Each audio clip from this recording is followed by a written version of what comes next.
ก่อนหน้านี้ช่วงปลายปี 2566 ถ้าจำกันได้ตอนนั้นเนี่ยยูเครนเนี่ยออกมาเรียกร้องขอเครื่องบินรบจากชาติตะวันตกโดยเฉพาะเนี่ยเครื่องบิน F-16 นะครับแล้วก็บอกว่าหลายประเทศนั้นเนี่ยจะเปิดศูนย์อบรมนักบินให้หลายประเทศนั้นรับปากรับคำว่าจะส่งเครื่องบินรบ F-16 เนี่ยให้กับกองทัพยูเครนปรากฏว่าล่าสุดครับคุณผู้ชมครับยูรีอิกเนสซึ่งเป็นโฆษกของกองทัพอากาศยูเครนให้สัมภาษณ์กับสถานีเราจะสามารถเนี่ยนำไปบินได้มันต้องคำนึงถึงการบำรุงรักษาการฝึกนักบินบุคลากรภาคพื้นดินตลอดจนโครงสร้างพื้นฐานที่จำเป็นซึ่งสิ่งเหล่านี้เนี่ยวันนี้เรายังไม่มีความพร้อมทั้งนี้พันธมิตรตะวันตกเนี่ยประกาศตั้งแต่ช่วงฤดูร้อนที่ผ่านมาจะช่วยยูเครนในการจัดหาเครื่องบินรบ F-16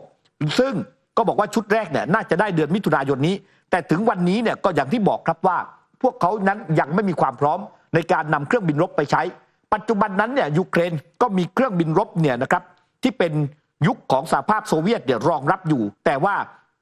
การใช้งานนั้นเนี่ยนะครับก็ยังไม่สมบูรณ์เพราะมันเป็นเครื่องรุ่นเก่านะครับในขณะที่ทางด้านสื่อของเยอรมนีนั้นก็มีการออกมารายงานข่าวนะครับว่าเขามีข้อมูลได้รับการยืนยันจากบุคคลในกระทรวงกลาโหมของเยอรมนีนะครับว่าเยอรมนีเนี่ยได้มีการจัดหายานรบเนี่ยนะครับทหารราบ FFG จำนวน 66 คันยูเครนเนี่ยซื้อจากเยอรมนีนะเขาบอกว่าตอนนี้เนี่ยส่งมอบไปแล้ว 48 คันก็เหลืออีกจำนวนหนึ่งแต่สิ่งที่มันเจอเนี่ยเขาบอกว่ายานรบเหล่านี้เนี่ยเป็นยานรบคุณภาพต่ำครับเนื่องจากว่ามีเกราะที่ไม่แข็งแรงไม่สามารถใช้งานในแนวหน้าได้เกราะนั้นเนี่ยสามารถป้องกันแต่อาวุธชนิดเล็กอาวุธขนาดเล็กพวกปืนประจำกายเท่านั้นแต่อาวุธขนาดใหญ่ที่จะไปสู้กับรถถังไปสู้กับระเบิดเนี่ยมันเป็นไปไม่ได้นะครับและสิ่งที่ทางด้านสื่อของเยอรมนีนั้นรายงานเนี่ยครับเขาบอกว่ายานรบ FFG นี้เนี่ยครับมันซื้อผ่านคนกลางหลายทอดราคาเนี่ยจากเดิมเนี่ยปกติแล้วเนี่ยเยอรมนีขายให้ประเทศอื่นเนี่ยนะฮะต่อคันนะคุณผู้ชมอยู่ที่ 185,000 ยูโรนะฮะแต่ขายให้กับยูเครนเนี่ยนะครับตอนนี้เนี่ย 600,000 ยูโรกว่า3เท่าเลยนะขายให้กับยูเครน 600,000 ยูโรเขาบอกว่ายูเครนนั้นต้องใช้เงินเนี่ยครับทั้งสิ้นเนี่ยราวๆ40 ล้านยูโรในการซื้อรถหุ้มเกราะหรือว่ายานรบเนี่ยนะครับหุ้มเกราะเหล่านี้จำนวน66 คันด้วยกันนี่เป็นข้อมูลใหม่ล่าสุดนะครับมีการเปิดเผยจากสื่อทั้งในส่วนของเยอรมนีและที่สำคัญคือจากปากของโฆษกกระทรวงโฆษก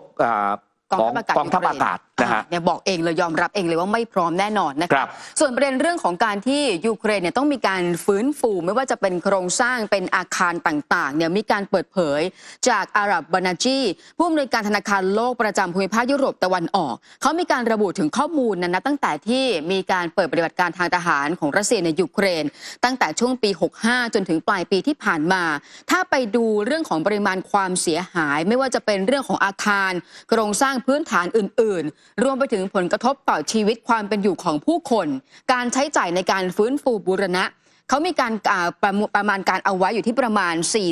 486,000 ล้านดอลลาร์สหรัฐนอกจากนี้นะคะถ้าไปแยกย่อยออกมาคือความเสียหายโดยตรงจากการปฏิบัติการตอบโต้การโจมตีกันระหว่างรัสเซียยูเครนเนี่ยมูลค่าเกือบ5 ล้านบาทด้วยกันถ้าตีเป็นเงินไทยแล้วส่วนใหญ่แล้วความเสียหายเนี่ยมันอยู่ที่ทั้งโดเนสคาคิฟลูฮานซาโปริเซียเคอร์ซอนแล้วก็รวมไปถึงเคียฟด้วยนะคะขณะเดียวกันผลผลิตการค้าทางเศรษฐกิจการใช้จ่ายอื่นๆที่เกี่ยวข้องกับเรื่องของการปฏิบัติการโจมตีหรือการตอบโต้มีการคาดคะเนว่าอาจจะเพิ่มขึ้นอีกราวๆถ้าตีเป็นเงินไทย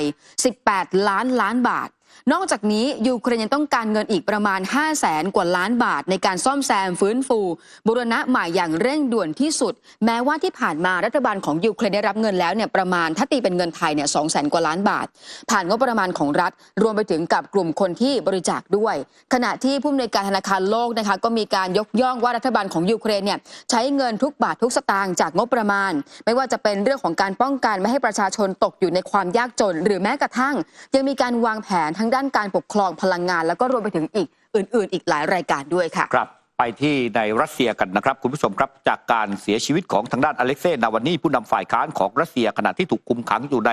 เรือนจำเนี่ยครับแล้วก็ล่าสุดนั้นปรากฏว่าก็มีผู้ชุมนุมประท้วงหลายร้อยคนนะครับ จัดการชุมนุมและออกมาไว้อาลัยให้แก่ทางด้านอเล็กเซย์นาวานีในนครเซนต์ปีเตอร์เบิร์กซึ่งล่าสุดนั้นก็ถูกควบคุมตัวเนี่ยไปจำนวนมากนะครับล่าสุดนั้นเนี่ยเขาบอกว่า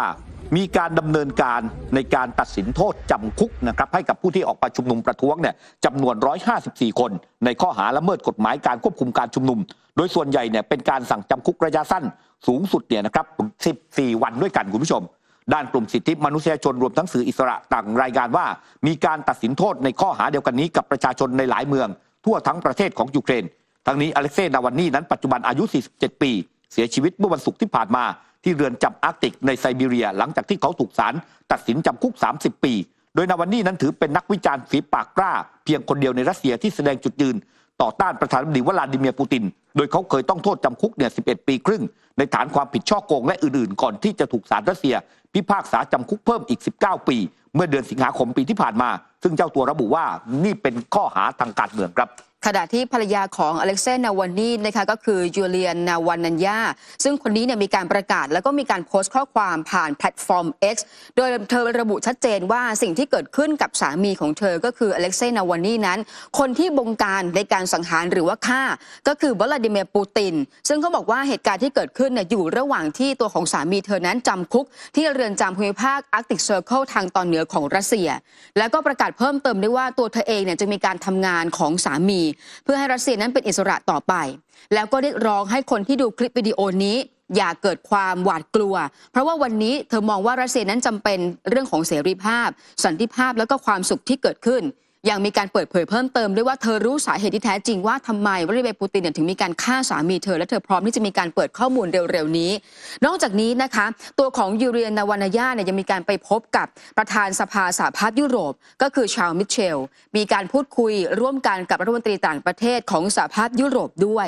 ขณะที่แม่แล้วก็ทนายความของอเล็กเซย์นาวานีเนี่ยมีการออกมาเปิดเผยว่าก่อนหน้านี้ตัวเธอเองแล้วก็ทนายความนั้นถูกขัดขวางไม่ให้เข้าไปดูศพของอเล็กเซย์นาวานีขณะที่เจ้าหน้าที่เรือนจำของรัสเซียเนี่ยบอกว่าตัวของอเล็กเซย์นาวานีเองเนี่ยป่วยแล้วก็เสียชีวิตจากโรคไหลตายแล้วก็ขณะเดียวกันเนี่ยพันธมิตรของอเล็กเซย์นาวานีก็คิดเห็นสอดคล้องเหมือนกับที่ภรรยาของตัวเองบอกว่าการกระทำที่เกิดขึ้นนั้นเป็นเพราะว่าวลาดิเมียร์ปูตินค่ะครับล่าสุดนั้นเนี่ยนะทางการของรัสเซียนั้นก็บอกว่าจะ